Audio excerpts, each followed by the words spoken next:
OPS தலைமையில்தான் கூட்டணி அதிர்ச்சியில் அதிமுக. நண்பர்கள், நம்ம போடக்கூடிய வீடியோக்கள் உங்களுக்கு பிடிச்சிருந்துச்சு அப்படின்னா ஒரு லைக் பண்ணி, நம்ம சேனலுக்கு வரக்கூடிய புதிய பார்வையாளராக இருந்தீங்க அப்படின்னா மறக்காம சப்ஸ்கிரைப் பண்ணிட்டு அப்புறம் வீடியோ பாருங்க.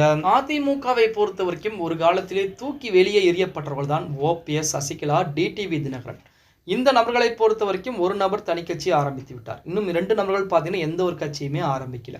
இன்ன வரைக்குமே ஓபிஎஸ் அவர்கள் வெளியிலே இருந்தாலுமே அவருக்குமே ஆதரவு என்பது அதிமுகவிலே அதிகமாகத்தான் இருந்து கொண்டிருக்கிறது அப்படின்னே சொல்லலாம். என்ன காரணம் அப்படின்னு பார்த்தோம்னா, ஒரு காலத்திலே அதிமுகவிற்கு மிக மிக ஒரு முக்கியமான ஒரு தலைவராக இருந்தவர் தான் நமது ஓபிஎஸ் அவர்கள்.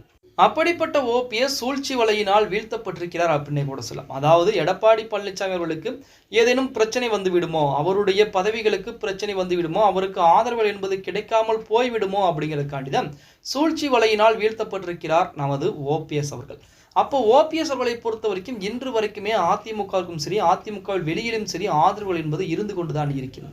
அவ்வளோன்னு இருந்த நபர்கள் தனியாக புதிய அணியை உருவாக்கி இருந்தாலும் அவர்களும் ஓபிஎஸ்ஸுடன் கூட்டணியில் தான் இருந்து கொண்டிருக்காங்க. அப்போ அனைவருடைய எண்ணங்கள் என்ன அப்படின்னா, ஒன்றிணைய வேண்டும், அதிமுக ஒருங்கிணைந்த ஒரு அதிமுகவை செயல்பட வேண்டும் அப்படிங்கிறது அனைவருடைய எண்ணமாக இருந்து கொண்டிருக்கிறது. அதற்கு தடையாக எடப்பாடி பழனிசாமி மட்டும்தான் இருந்து கொண்டிருக்கிறார்.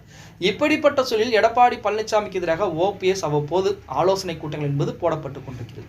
அந்த ஆலோசனை கூட்டத்தின் முடிவில் பார்த்தீங்கன்னா, அதாவது 2 தினங்களுக்கு முன்னாடி ஆலோசனை கூட்டங்கள் என்பது போட்டிருக்காங்க. அந்த ஆலோசனை கூட்டத்தின் முடிவில் ஒன்று அதிமுகவில் ஒன்றிணைய வேண்டும், அப்படி இல்லை என்றால் புதிதாக ஒரு கட்சியை ஆரம்பிக்க வேண்டும்.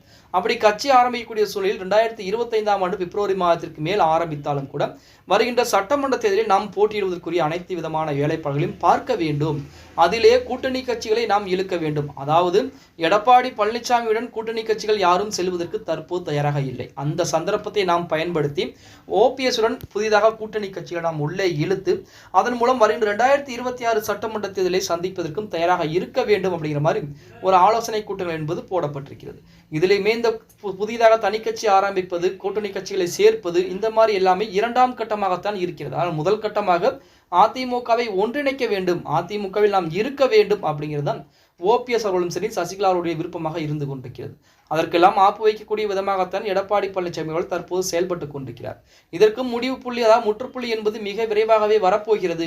அதற்குரிய வேலைப்பாடுகள் நாம் பார்க்க வேண்டும். அதிமுக இருக்கக்கூடிய நபர்கள், அதாவது எடப்பாடி பழனிசாமிக்கு எதிராக இருக்கக்கூடிய நபர்களும் சரி, அது மட்டும் இல்லாமல் ஓபிஎஸ்க்கு ஆதரவாக இருக்கக்கூடிய அதிமுக இருக்கக்கூடிய நபர்களும் சரி, அனைவருடைய லிஸ்டையும் எடுத்து அவர்களும் தனிப்பட்ட முறையில் நாம் பேச்சுவார்த்தை என்பது நடத்த வேண்டும் அப்படிங்கிற மாதிரி ஆலோசனைகள் கூட்டங்கள் என்பதெல்லாம் போடப்பட்டிருப்பதாக செய்திகள் என்பது வெளியாகி கொண்டிருக்கிறது அப்படின்னே கூட சொல்லலாம். பொறுத்திருந்து பார்க்கலாம். ஓகே காய்ஸ், வீடியோ பிடிச்சிருந்தா மறக்காம ஒரு லைக் பண்ணி விட்டுருங்க. அப்படி இந்த வீடியோ ஃப்ரெண்ட்ஸ் அண்ட் ஃபேமிலிக்கும் ஒரு ஷேர் பண்ண மறந்துடாதீங்க.